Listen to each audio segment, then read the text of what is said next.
Good morning. We are here in Oslo with our motorhome. We had spent the night here at this parking lot.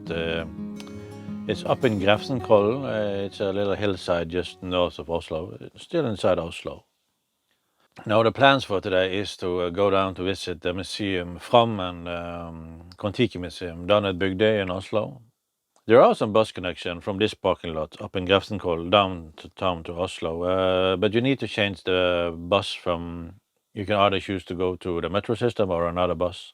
And today is a bank holiday, so the buses up here does not run that frequently. So we are going to take our motorhome and take it down to Sognsvatn, which is another sort of parking lot at the same type. This sort of parking lots are the ones, we call them utfartsparkering in Oslo. It's basically a parking place where you can stop your car, park your car and go hiking. And from that parking lot down in Sognsvatn, there is a subway connection or a metro system that goes straight into downtown Oslo. So that's more ideal for us today. So come with us as we go sightseeing in Oslo with our 8-meter long motorhome.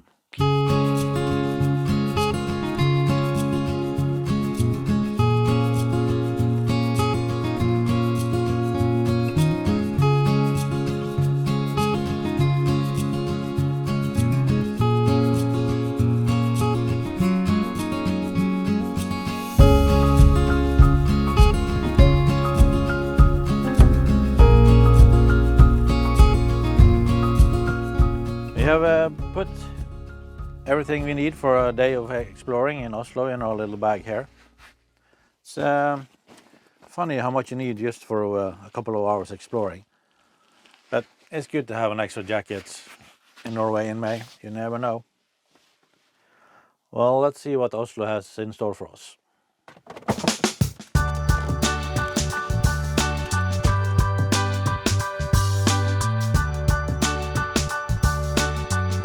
Yeah, well, we're back filming on trains. No, in case you don't know what I'm talking about, us being back filming on trains. We have a whole train series where we take the train from Spain all the way up to Norway. So if you want to see us basically 4 days on trains, I will link the video up here. Now, in case you're wondering how to navigate through the public transport system here in Oslo, you have an app for this as well. Of course, you have these trusted old maps. With this app, you can buy your tickets, you can get your routes and your stops and your timetables and everything. One app, Router. I will link it down in the description. Just right next to the subscribe button.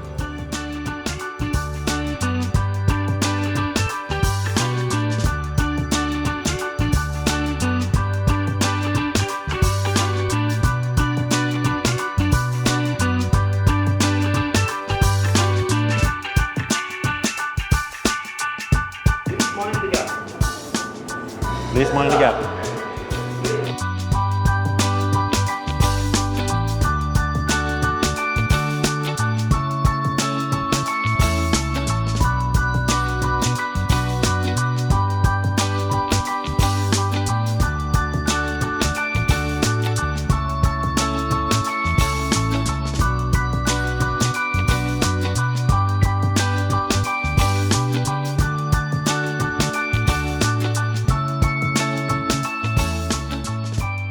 Well, so here we are at the Fram Museum and the Kon-tiki Museum. I think we begin with the Fram Museum. We bought tickets to all three museums, the Kon-tiki, the Maritime Museum and of course the Fram Museum. And this being Oslo, it was eye-watering expensive. But enough bitching and moaning, let's show you around. Now the Fram Museum showcases the history of the Norwegians' polar explorations over the years. But the centerpiece of the museum is the ship you see here, namely the expedition ship Fram. Now Fram was ordered by Fridjof Nansen and stood finished in 1891. It was the Polynesian shipyard in Larvik who built it. Polynesian shipyard at the time was very famous for building strong and sturdy rescue ships. Now Nansen wanted a very strong ship so that the ship would be able to be frozen into the ice and with the ice drift across the polar sea in an attempt to reach the North Pole. Now the result of this is that Fram was built so strong that even today been none other ship that has been farther north or farther south than Fram has been.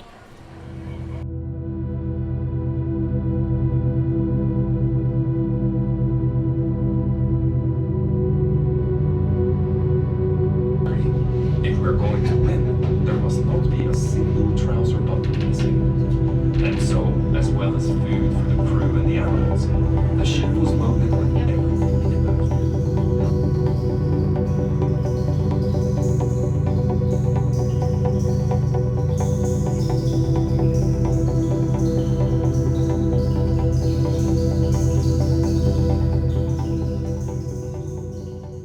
It's such a cool thing they let you go on board the ship.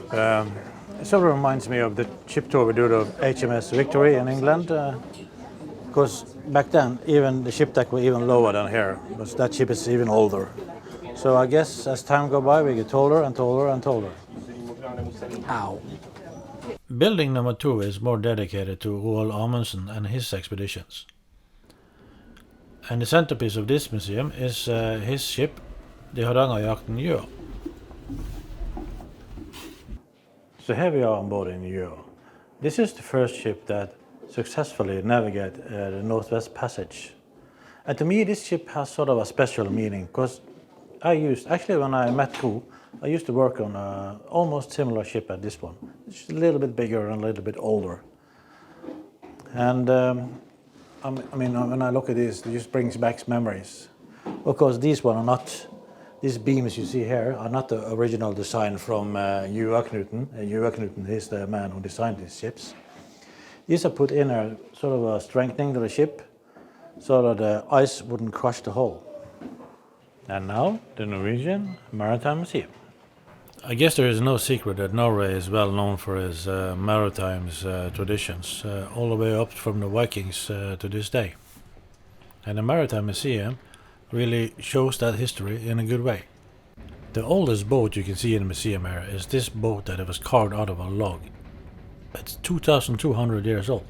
And in the category of ships that has a special meaning to us, this one definitely has a special meaning, because back in 2012 we started a circle navigation sailing with cruise ship all around the world that we used 7 years on. And half of that journey we did on the Explorer of the Sea, and this cruise ship here is the same class as the Explorer of the Sea. And if you come in here, I want to show you our cabin, because we took a lot of time to find a just perfect cabin. So we were on deck 8 there, just on the bow there. I would think I'm going to put up an arrow so you can show our cabin. So how many days would you say we have aboard this ship? We have crossed the Suez Canal with this ship. We have crossed the Pacific Ocean on this ship. We have crossed the Mediterranean in Singapore. Oh, you name it, the memory just comes back now. You want to go cruising, go? She nods her head, folks. In a big time. And now to the third and final museum, the Kon-tiki Museum. Story about some guy drifting along on a raft. Now this guy I'm talking about is of course Thor Heyerdahl. Now, Thor Heyerdahl was an explorer, maybe with a big E. But he was also a master in creating publicity for his expeditions. Now Thor Heyerdahl's theories was that the sea, instead of being a barrier, was a sort of a highway that connected people together. So he wanted to prove that Polynesia was settled by people from South America. So they built this raft here, Kon-tiki, so they can drift across the Pacific and prove Thor Heyerdahl's theory right. But for a YouTuber point of view, in this museum is the only place in Norway where you can see an Oscar. So there you have it. There are 3 museums out here in Big Day. Worth a visit? Yeah, absolutely. It's a lot of Norwegian history here. But I think now we are going to jump on the bus again and go into Oslo.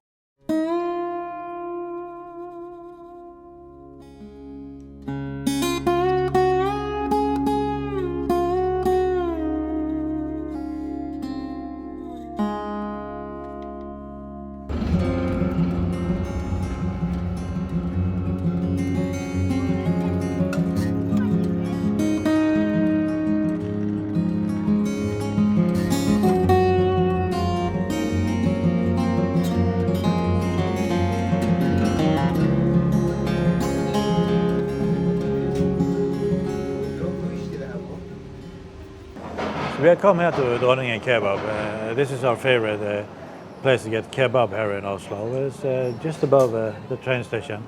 We always order the same thing. It's a kebab plate. This should be smell-o-vision.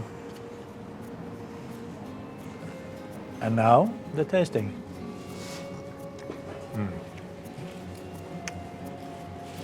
Perfect. Well, so there you have it, folks. Our little trip to the town of Oslo with museum.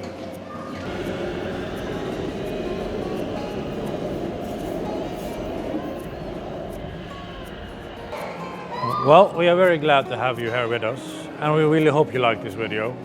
And as always, as we do, please subscribe to the channel. It means a lot to us, especially to get that milestone of 1,000 subscribers. So from the heart of Oslo metro station, thank you very much for watching. Bye for now.